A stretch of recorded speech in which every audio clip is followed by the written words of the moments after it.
support the Christian church because it was faith in action that made the difference. In fact, just from a linguistic standpoint, it's kind of interesting. The word pisteuo, which is the Greek word that we translate as faith, has no passive forms. You can only do faith. You can never have it. Isn't that interesting? Maybe we need to stop talking about it as something we have and think about it as something we do. Real faith is faith that transforms the world.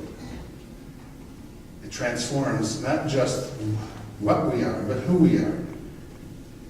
It transformed Abram, didn't it? It made Abram Abraham. And in that simple name change is a symbol of the reality of faith.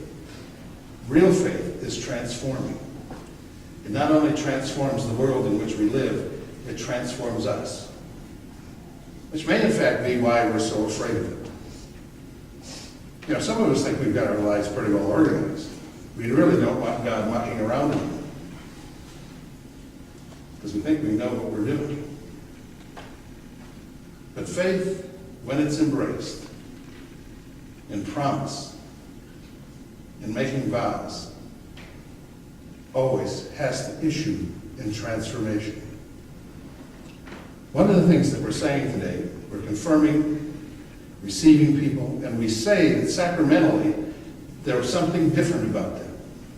In fact, we used to believe that so strongly that we gave confirmands new names, just like Abram, because we believed so strongly that that sacramental act was transforming, that we knew that they had to have a new name.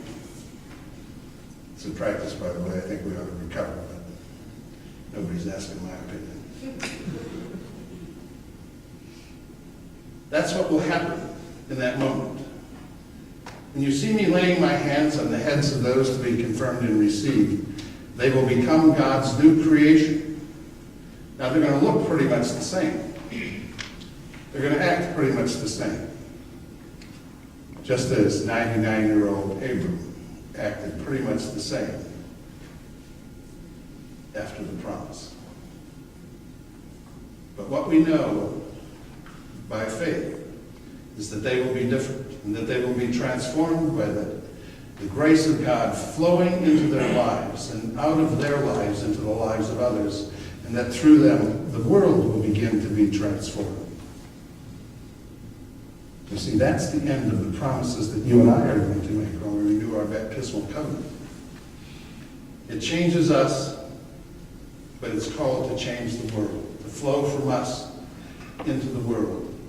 I was so pleased this morning when I walked down this aisle for the first time and was able to look past the altar into the world. The symbolism of that connection in this building, the altar connected to the world, is the symbolism of what I'm talking about. You see, altars that are separated from the world are no altars at all. We stand at the altar so that the world around us can be transformed from its brokenness to God's wholeness. That's the call of the gospel. You and I will make a promise. My prayer is that we will be able to live up to and live out that promise so that this world in which we live can finally recover its hope. You know, I watch the news every day. We're suffering in this country from a lack of hope. Why do we think it's going to come from secular institutions that know nothing about hope? You and I know what the hope of this world is. If we keep that to ourselves, it'll be the most destructive secret ever held on to. But if we share it, it will be the most transforming secret ever given out. We are the hope of the world, just as Abraham was the hope of his world. But we have to go out of places like this and transform it. We have to tell others there is hope, because God has promised that he will not abandon us, ever.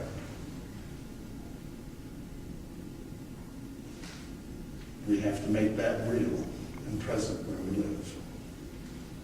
Amen.